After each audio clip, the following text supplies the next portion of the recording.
예수님께서는 당신의 어머니와 그 곁에 선 사랑하시는 제자를 보시고 어머니에게 말씀하셨다. 여인이시여, 이 사람이 어머니의 아들입니다. 이어서 그 제자에게 이분이 내 어머니시다 하고 말씀하셨다. 그때부터 그 제자가 그분을 자기 집에 모셨다. 어제 성십자가 현양 축일 다음 날은 고통의 성모 마리아 기념일입니다. 입당송을 보면 시메온이 마리아에게 말하였네. 보라, 이 아기는 이스라엘에서 많은 사람을 쓰러지게도 하고 일어나게도 하며 또 반대를 받는 표징이 되리니 당신의 영혼이 칼에 찔리리라는 말씀을 상기시킵니다. 어제 감사송에서 우리는 이렇게 기도했습니다. 아버지께서는 그리스도를 통하여 십자나무에서 인류 구원을 이룩하시어 죽음이 시작된 거기에서 생명이 솟아나고 나무에서 패배한 인간을 나무에서 승리하게 하셨나이다. 아담과 하와가 선악과 나무에서 패배한 수치를 두 번째 아담과 하와로 하여금 승리하게 하셨음을 감사드렸던 것입니다. 십자가 곁에 당신의 모친이 서 계시기를 원하신 우리 구세주라는 기도가 있습니다. 왜 십자가 곁에, 그 끔찍한 고통 곁에 어머니가 서 계시기를 원하셨는가? 아담과 하와가 지은 죄를 성모님과 함께 보상하고자 하시는 것입니다. 우리가 눈여겨볼 것은 고통만이 아니라 그 너머에 있는 사랑입니다. 우리도 우리의 부모님이 겪으신 고통을 아시지요? 그 고통이 뭘 말합니까? 나를 사랑하셨다는 것을 말하죠. 마찬가지입니다. 예수님과 성모님의 고통이 뭘 말하느냐면 하느님을 그만큼 사랑하셨다는 말입니다. 하느님의 사랑을 받는 인간을 그만큼 사랑하셨다는 겁니다. 그래서 십자가를 바라보면서 우리는 사랑을 쳐다보아야 합니다. 그런 우리를 보고 개신교에서는 잔인하다고 말하지만, 그래서 개신교 십자가에는 예수님이 없지요.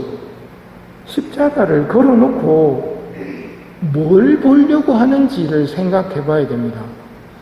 예수님 없는 십자가는 고통만 보는 겁니다. 고통만 보는 것은 의미가 없습니다.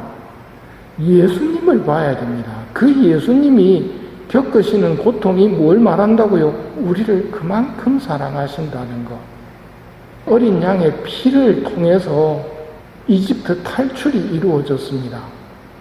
죽음의 천사가 모두 다 내리칠 때 살아남으려면 양을 잡아서 그 피를 문설주에 발라놓은 집은 죽음의 천사가 치지 않고 지나가지요. 우리에게 예수님은 바로 그런 어린 양의 피를 흘려주신 하느님의 어린 양이라는 말입니다. 이 아기는 많은 사람들의 반대를 받는 표적이 될 것입니다.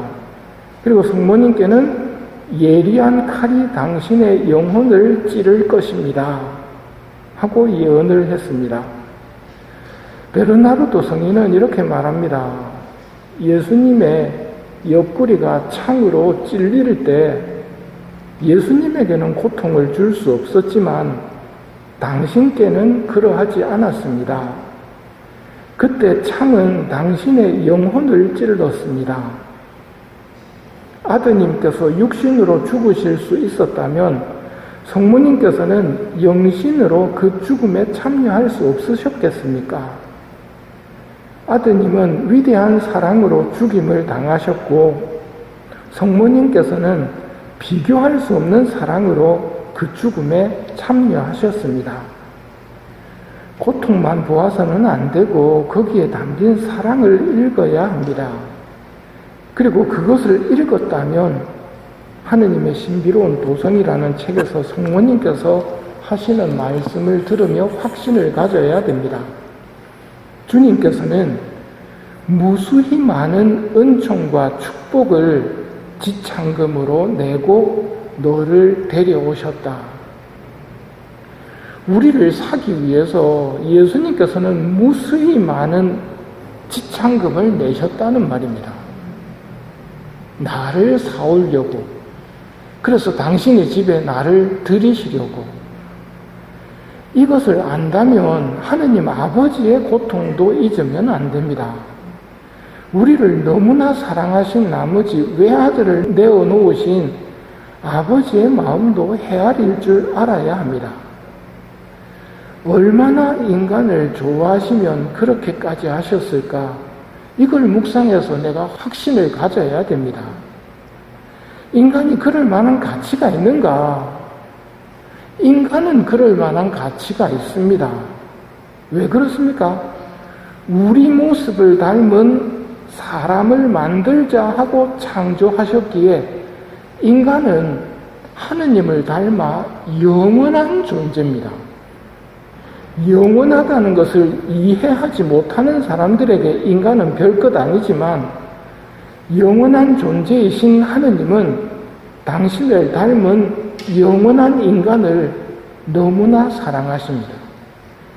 영원한 인간이기 때문에 영원한 하느님께서는 사랑의 파트너로 삼으실 수 있는 겁니다. 영원한 지옥을 면하고 영원한 천국을 상속받도록 외아들을 내주실 정도로 하느님은 나를 사랑하십니다. 마귀가 우리를 괴롭히는 이유도 이놈들이 하느님께는 꼼짝도 못하지만 그 하느님께서 끔찍히 사랑하시는 인간을 괴롭힘으로써 하느님께 보복을 하려고 달려드는 겁니다. 뒤집어 보면 마귀의 괴롭힘이나 유혹 또한 하느님께서 나를 너무나 사랑하신다는 증거라는 말입니다. 그러니 우리도 우리의 가치를 파악하고 인간답게 살아야 합니다. 아버지의 영광을 위해서 살았습니까? 그게 우리의 목적이 되어야 됩니다. 인간 구원을 위해서 살았습니까? 그게 우리의 목적이 되어야 됩니다. 아버지께서 하시는 일이 인간 구원을 위해서 힘쓰시는 것이거든요. 신부님 알지만 자꾸 잊어버리는데 어떻게 하면 좋을까요? 성모님께서 고피 신부님에게 말씀하셨습니다. 날마다 내 티 없는 성심애의 봉헌을 새로이 하여라. 성모님에게 봉헌했다로 끝날 게 아니고요. 날마다 봉헌을 하셔야 됩니다. 날마다 봉헌해야 되는 이유는 날마다 봉헌할 때마다 내가 너희 삶에 엄마로서 들어갈 수 있고 주님께서 너희 한 사람 한 사람에 대해 품고 계신 계획을 온전히 이룰 수 있도록 내가 안배할 수 있기 때문에 날마다 봉헌을 하라고 하시는 겁니다. 어떻게 봉헌합니까? 성모님 저 좀 맡아주세요. 저는 작심삼일이기 때문에 안 됩니다. 저 좀 도와주세요. 이런 말이 좀 껄끄러우면 나의 모우 나의 어머니시여 저는 오직 당신 것이오며 제가 가진 모든 것이 당신 것이옵니다. 레지오 단원들이 하는 그 기도. 내 것 다 어머니 겁니다. 엄마가 좀 해주세요. 성모님에게 봉헌을 하십시오. 오늘 예수님께서 우리에게 결정적인 말씀을 주십니다. 이분이 내 어머니시다. 엄마가 다 해줬습니다. 어릴 때, 못할 때. 지금 내가 못하고 있다면 엄마한테 해달라고 부탁을 하십시오.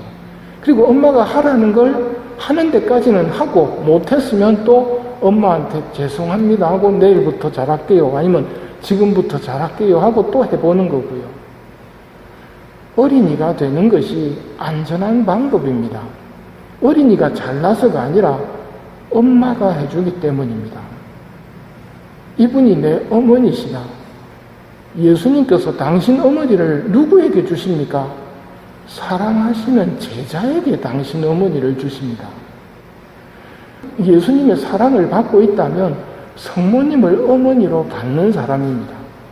근데 천주교 신자들은 복되게도 성모님을 엄마라고 부를 수 있단 말입니다.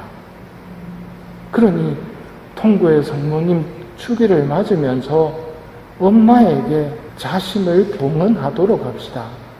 엄마가 좀 해주시기를 부탁드리도록 합시다. 그리고 예수님과 성모님이 겪으신 그 고통을 통해서 내가 그만큼 사랑받는 존재라는 것을 제발 좀 믿으시기 바랍니다. 나는 아무나가 아닙니다. 예수님이 대신 죽어주실 정도로 나는 소중한 존재이고 하느님이 사랑의 파트너로 삼을 만큼 영원한 존재라는 것을 깨달을 수 있는 은총을 이 미사 중에 청하도록 합시다.